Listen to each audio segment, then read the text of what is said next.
Bonjour à tous, aujourd'hui je réponds aux différentes questions que vous avez pu me poser sur la photographie avec l'iPhone, par message, par mail ou en commentaire. Une des premières questions qui m'a été posée, et c'est une de celles qui est revenue le plus souvent, c'est comment est-ce qu'on fait si on ne peut pas zoomer en faisant comme ceci? Au cours d'une de mes vidéos, je vous ai expliqué qu'en zoomant comme ceci, vous alliez perdre en qualité. Effectivement, c'est un zoom numérique, ça vient cropper dans la photo, donc vous perdez en nombre de pixels, donc la photo est de moins bonne qualité. Alors pour pallier à ça, en fait, on va utiliser les objectifs physiques de l'iPhone. Donc on va utiliser les boutons qui vont être marqués x1, x2, x3, x5 et aussi sur l'iPhone 17 là x8. Bon, le principe c'est qu'en utilisant les boutons, vous utilisez les zooms optiques de l'appareil photo. Donc vous conservez en qualité photo. La deuxième question qui m'a souvent été posée, c'est quoi les différentes erreurs à ne pas commettre en photographie?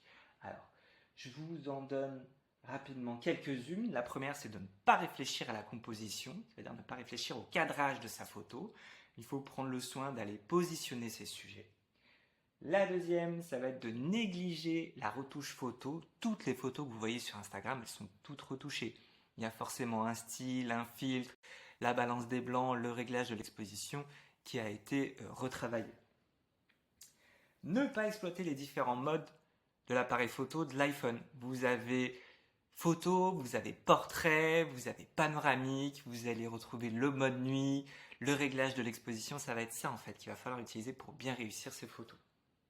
En autre point, on va aussi, donc on vient de le voir, comme je le disais, donc ne pas utiliser le zoom numérique.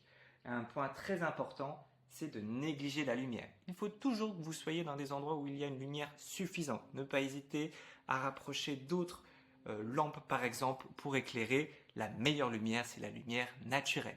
Dites-vous bien qu'en photographie, s'il n'y a pas de lumière, il n'y a pas de photo réussie.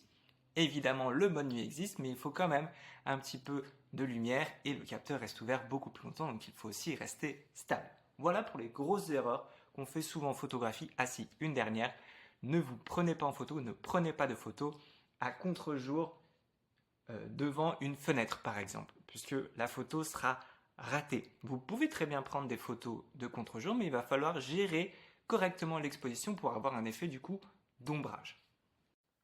Ensuite, dans les autres questions que vous m'avez posées, on va retrouver notamment, ah oui, qu'est-ce qu'il vaut mieux utiliser? Est-ce qu'il vaut mieux utiliser iCloud ou Google Photos? Alors, ça dépend de votre utilisation. Moi, je sais que je vais quand même globalement prôner l'utilisation de l'écosystème global puisque tout fonctionne assez bien du coup chez Apple. Donc moi, je vous conseille plutôt d'utiliser iCloud. Tout est synchronisé directement entre vos différents appareils. Et puis c'est aussi l'application que j'utilise le plus souvent. Donc elle marche très bien. Souvent, j'ai cette question, je n'ai accès qu'à 24 millions de pixels quand je vais dans les réglages de mon appareil photo. Alors oui, donc il faut juste aller toujours dans les réglages de l'appareil photo et en fait, il faut activer commande de résolution. Et là, vous allez avoir accès du coup à la commande 48 mpx. Attention, quand vous prenez une photo en 48 mpx, s'il n'y a pas suffisamment de lumière, l'iPhone va automatiquement réduire la tête de la photo pour proposer une photo qui reste quand même cohérente. Et puis dans les dernières questions, HEIF Max, je ne vois pas ça. Alors si vous ne voyez pas 48 millions de pixels et dans votre appareil photo, si vous ne voyez pas HEIF Max, c'est peut-être que déjà votre iPhone ne peut pas faire 48 millions de pixels. C'était à partir des iPhone 14 Pro, 15 Pro, les 16 Pro et là, donc du coup les 17. Et après, il se peut que ce soit marqué JPEG à la place de HEIF Max. Ça, il faut juste aller le modifier dans les réglages. C'est tout simplement le format de la photo. Moi, je vous conseille de garder HEIF Max. C'est ce qui est le plus universel à mon sens. Voilà pour les réponses un petit peu aux questions que vous m'avez posées. Continuez à me poser des questions. Ça me permettra de refaire régulièrement des vidéos pour vous donner un petit peu des éléments de réponse là-dessus. J'espère que ça vous a plu et je vous dis à très bientôt. Un effet du coup d'ombrage.